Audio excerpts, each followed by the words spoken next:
First, open the trunk and remove the floor panel. It's a little tough to do with your hand, so a BeamerTech trim tool may help. Pull back the weather stripping to get it out of the way. You'll need to remove the 4 pins. Pop the head out with a trim tool, then pull up from the base of the pin. Once all the pins are out, pull the trim over the tie-down locations and pull it out.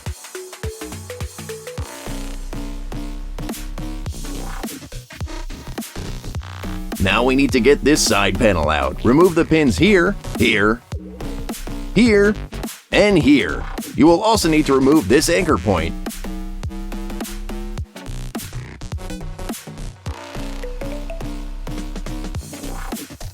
With a trim tool, pop the cover off and remove the T40 torque screw holding it in place. Once everything is free, pull the panel out.